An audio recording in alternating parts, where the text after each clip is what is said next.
Por este medio vamos a socializar entonces el martes de prueba 11 realizado el 19 de agosto. Son 5 preguntas. Vamos a iniciar analizando qué es lo que debemos hacer en el primer punto. Alexandra consumió el sábado 3 fresas al desayuno, 2 fresas al almuerzo y 1 fresa a la comida.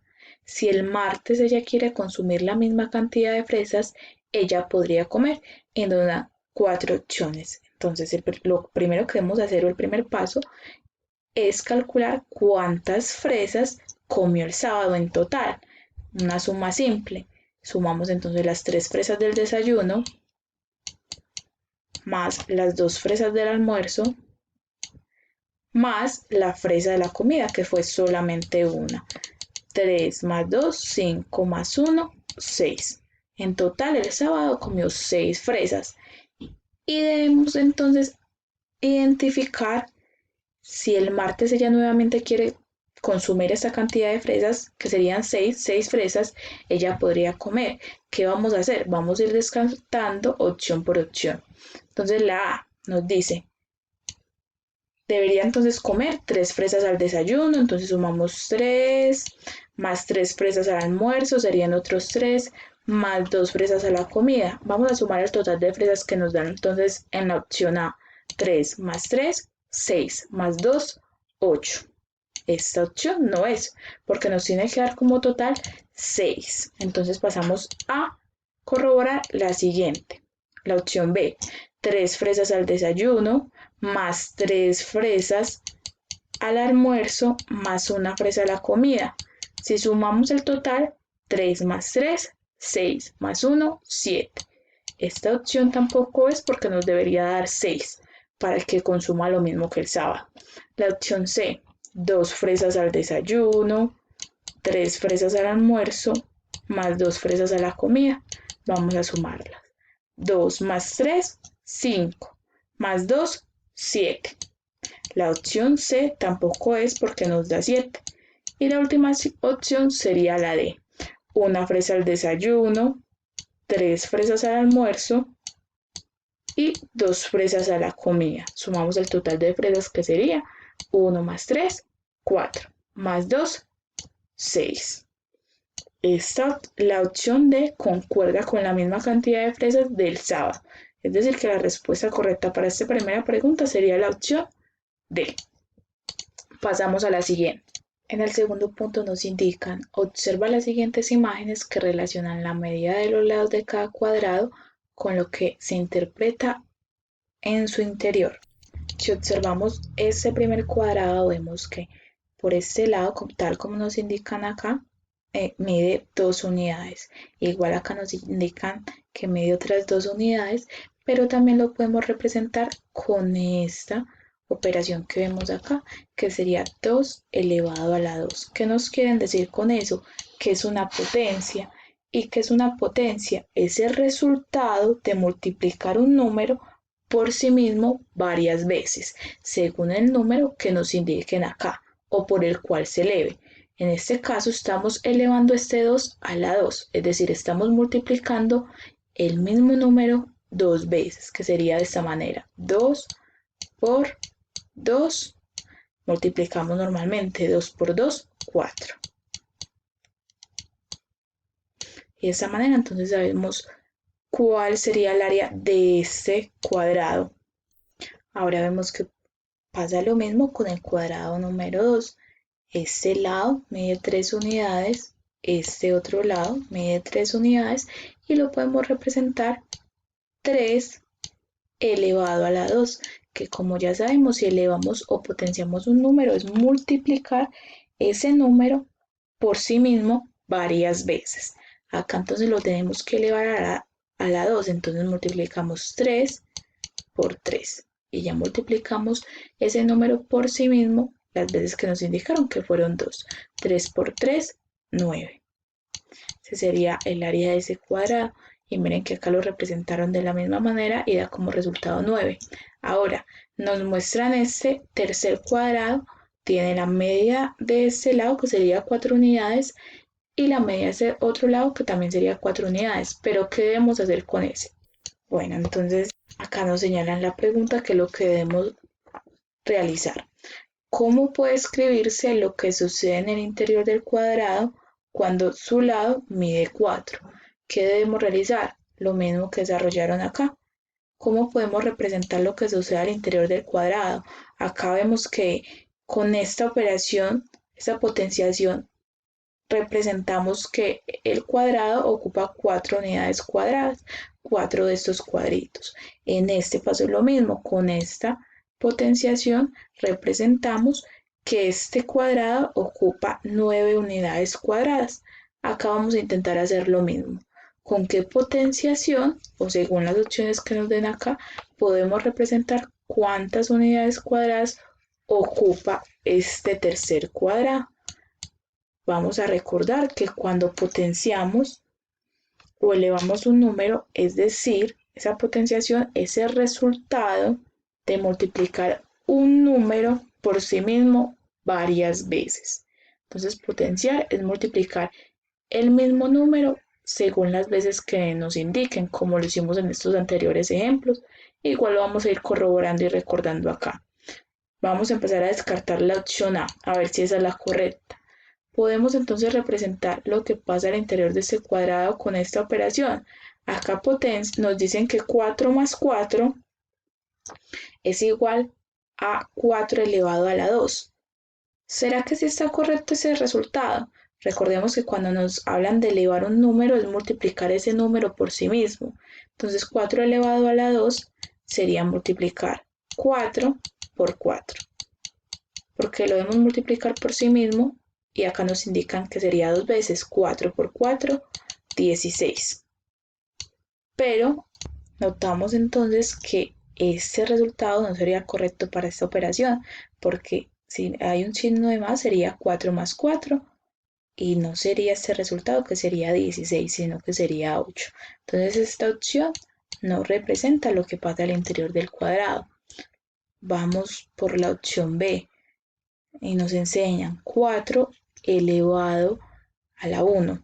Es decir, que debemos multiplicar el 4 esta cierta cantidad de veces, que sería 1. ¿Cuánto nos da 4 elevado a la 1? 4. Esa opción tampoco representa las unidades que ocupa este cuadrado y lo podemos corroborar contando una por una. Ahora la opción C nos muestra esta operación que es una multiplicación. 4 por 4 sería igual a 4 elevado a la 2. Aquí ya corroboramos que se nos indica 4 elevado a la 2 sería multiplicar 4 por 4, quedaría 16. Y la operación que nos dan de multiplicación también nos daría el mismo resultado. Es decir, que 4 por 4 es igual a decir 4 elevado a la 2, que sería en total 16. ¿Será que esta opción concuerda o representa lo que pasa al interior del cuadrado? Sí, porque este cuadrado ocupa 16 unidades cuadradas. Entonces, la respuesta para esta segunda pregunta del martes de prueba es esta opción C. Vamos a terminar de descartar la opción D para que ustedes observen. Entonces nos dicen 4 elevado a la 3. ¿Qué significa? Que debemos multiplicar el 4 3 veces, porque es multiplicar el mismo número varias veces según nos indiquen, pues. Acá nos indican 3 veces, entonces 4 por 4 por 4. Y multiplicamos 4 por 4, 16. Ahora, ese 16 lo multiplicamos por 4. Lo podemos hacer en una multiplicación vertical o horizontal, como les quede más fácil. 4 por 6, 24. Colocamos la unidad acá y llevamos 2. Pasamos a multiplicar las decenas. 4 por 1, 4. Más 2 que llevábamos, 6. Y si multiplicamos 16 por 4 nos da 64. Es decir, que el producto de toda esta multiplicación sería 64.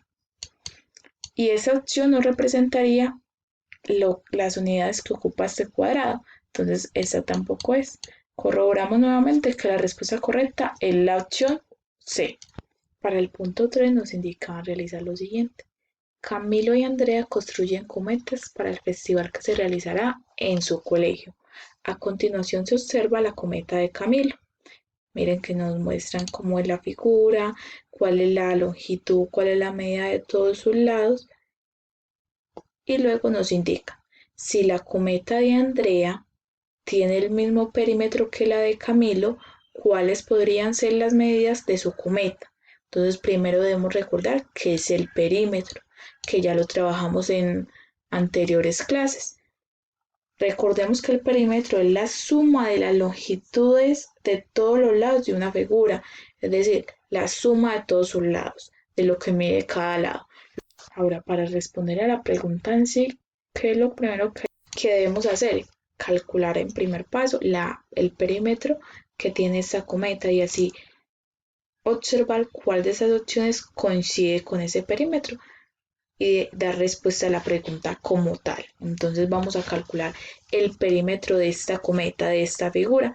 Recuerden que solo es sumar la longitud de cada uno de sus lados. Entonces empezamos 30 centímetros, que sería este lado, más otros 30 centímetros de este lado,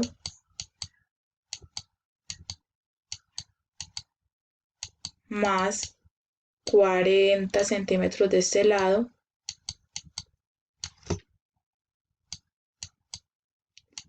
más otros 40 centímetros de este lado. Lo podemos hacer de manera vertical o simplemente horizontal sin tener en cuenta los ceros y luego los agregamos para que se les haga más fácil. En este caso lo vamos a hacer horizontal de esta manera. 30 más 30, 60. A esos 60 le sumamos 40, 100. A esos 100 le sumamos 40, 140. ¿Cuál sería el perímetro de esta cometa de Camilo? 140 centímetros, porque los midió en centímetros. Entonces, ¿qué era lo segundo que debíamos hacer para dar respuesta a esta pregunta? Observar cuál de estas opciones da el mismo perímetro. Al sumarlos todos, ¿cuál de las opciones coincide con 140 centímetros? Entonces vamos a ir descartando uno por uno. La opción A. Si sumamos todas estas medidas, ¿qué resultado, qué perímetro nos daría? 40 más 40, 80, más otros 40, 120, más otros 40, 160 centímetros. Esta opción no concuerda. Pasamos a la opción B. 35 más 35, 70. A esos 70 le sumamos otros 35, 105. A esos 105 le sumamos otros 35, 140. Esta opción sí concuerda con el perímetro de la cometa de Camilo. Es decir, que para esta pregunta la opción correcta sería la opción B. Pues la cometa de Andrea tiene que tener el mismo perímetro. Y estas serían como las medidas que debe tener cada lado si queremos que tenga el mismo perímetro. Vamos a terminar de corroborar y realizar estas opciones para que ustedes puedan observar. La opción C nos indicaba que debía tener esas medidas: 25 más 25, 50. A esos 50 le sumamos 40, 90. A esos 90 le sumamos 40, 130. Esta no es. Ya lo corroboramos. Vamos a observar la última opción. A 10 centímetros le sumamos 10 centímetros, 20 centímetros. A esos 20 centímetros le sumamos 35 centímetros, nos da 55 centímetros. A esos 55 le sumamos otros 35, nos da entonces 90 centímetros. Ya entonces acabamos de realizar estas dos y ninguna concuerda con 140 centímetros, por lo que la opción correcta, como ya lo habíamos mencionado, es la opción B en el punto 3. Vamos a pasar al cuarto punto.